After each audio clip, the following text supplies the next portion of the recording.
एक बार नारद जी को यह अभिमान हो गया कि उससे बढ़कर इस पृथ्वी पर कोई दूसरा भगवान विष्णु का भक्त नहीं है।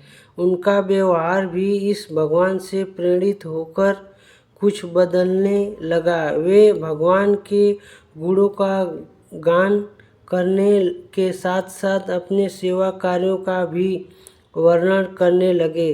भगवान से कोई बात छुपी थोड़ी ही रहती है। उन्होंने तुरंत इस बात का पता चल गया कि वे अपने भक्त का पतन भला कैसे देख सकते हैं। इसीलिए उन्होंने नारद को इस दुष्टिवृद्धि से बचाने का निर्णय लिया। एक दिन नारद जी और भगवान विष्णु साथ साथ वन में जा रहे थे।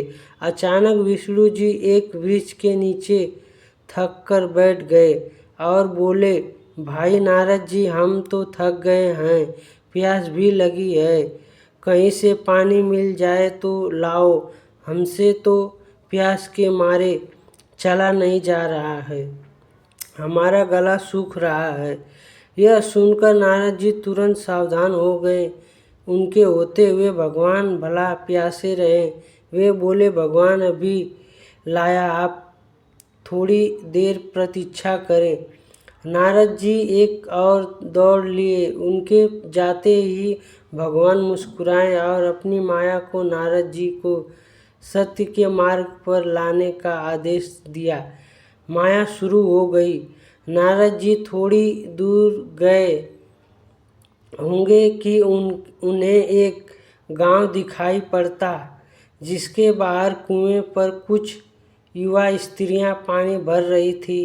कुएं के पास जब वे पहुंचे तो एक कन्या को देखकर अपनी शुद्ध बुद्ध खो बैठे, बस उसे ही निहारने लगे। वह यह भूल गए कि भगवान के लिए पानी लेने आए थे। कन्या भी नारद जी को भगवान समझ गई।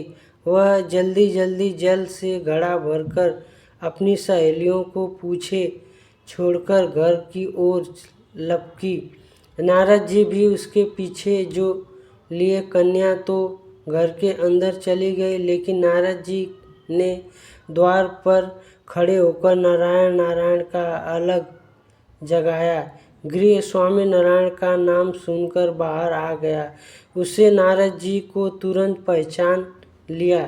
अत्यंत विनम्र और आदर के साथ वह नारद जी को घर के अंदर ले गया और उसके हाथ पैर धोकर स्वच्छ आसन पर बिठाया तथा उनकी सेवा सत्कार में कोई कमी न छोड़ी। उनके आगमन से अपने को ध्यान बताते हुए गृह स्वामी ने अपने योग्य सेवा के लिए आग्रह किया। नारद जी बोले, आपके घर में जो काफी कन्या जल का घड़ा लेकर अभी अभी आई है, मैं उससे विवाह करना चाहता हूँ। नारद जी की बात सुनकर गृह स्वामी एकदम चकित रह गया, लेकिन उसे प्रसन्नता भी हुई कि मेरी कन्या एक ऐसे महान योगी तथा संत के पास जाएगी। उसे स्वीकृति प्रदान कर दी और नारद जी को अपने ही घर में रख लिया। 2-4 दिन पश्चात सुबह मुहूर्त में उसने अपनी कन्या का विवाह नारद जी के साथ कर दिया तथा उन्हें गांव में ही उतनी धरती का टुकड़ा दे दिया। खेती करके वे आराम से अपना और अपने परिवार का पेट भर सके। अब नारद जी की वीणा एक घुंटी पर टंगी रहती, जिसकी ओर उनका ध्यान बहुत कम जाता। अपनी पत्नी के आगे नारायण को वे भूल गए। दिन भर खेती में लगे रहते, कभी हल चलाते, कभी पानी देते, कभी बीज बोते तो कभी निराई गुड़ाई करते। जैसे जैसे पौधे बढ़ते, उनकी प्रसन्नता का पारावार न रहता। फसलें हर वर्ष पकती कटती, अनाज से उनके कोठर भर जाते। नारद जी गांव के एक संपन्न किसान माने जाते लगे। वर्ष दर वर्ष बीतते चले गए और नारद जी की गृहस्थी भी बढ़ती चली गई। 3-4 लड़के लड़कियां भी हो गए। अब नारद जी को एक क्षण की भी फुर्सत नहीं मिलती थी।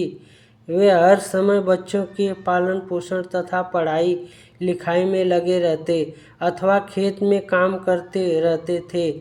अचानक एक बार तेज बारिश हुई जिसने कि दिनों तक बंद होने का नाम नहीं लिया। बादलों की गरज और बिजली की कड़क ने सबके हृदय में भय उत्पन्न कर दिया। मूसलाधार वर्षा ने गांव के पास बहने वाली नदी में बाढ़ की स्थिति पैदा कर दी। चारों ओर पानी ही पानी फैल गया। कच्चे पक्के सभी मकान गढ़ने लगे। घर का सामान बह गया। पशु भी डूब गए। उनके व्यक्ति मर गए।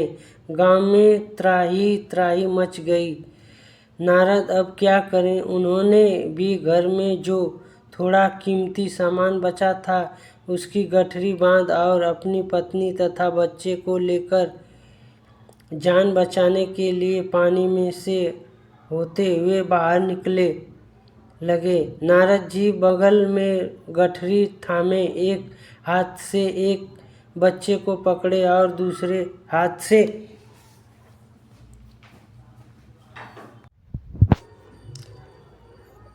अपनी पत्नी को संभाले हुए थे। पत्नी भी एक बच्चे को गार्डन में और एक का हाथ पकड़े धीरे धीरे आगे बढ़ने लगी।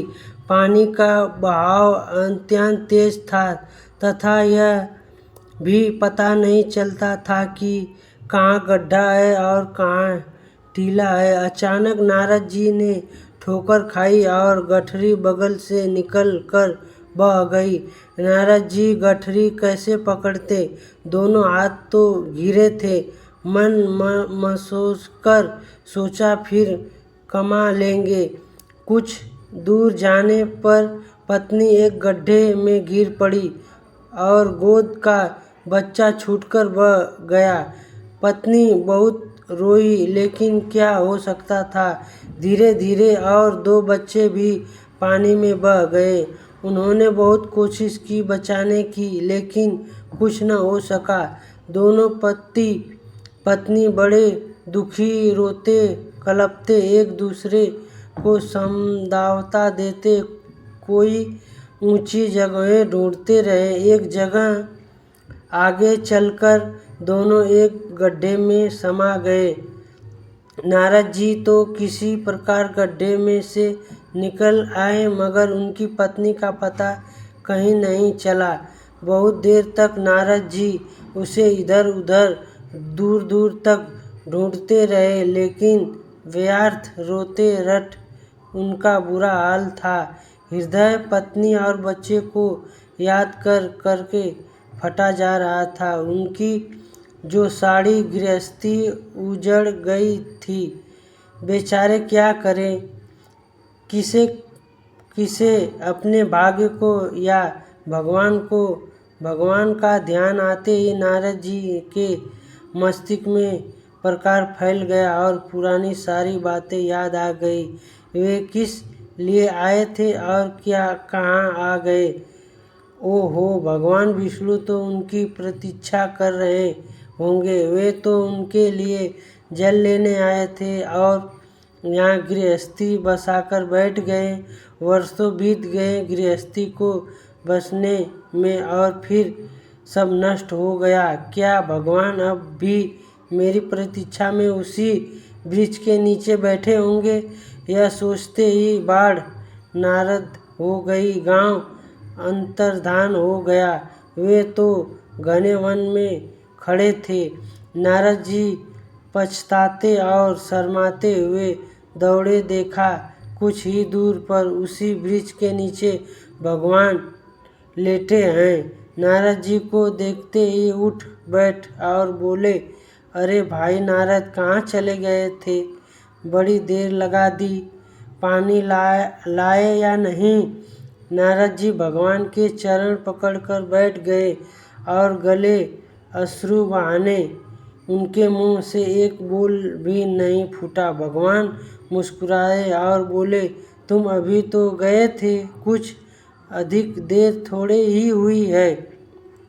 लेकिन नारद जी को लगा था कि वर्षों बीत गए। अब उनकी समझ में आया यह सब भगवान की माया थी, जो उनके अभिमान को चूर चूर करने के लिए पैदा हुई थी। वे सोचने लगे, उन्हें बड़ा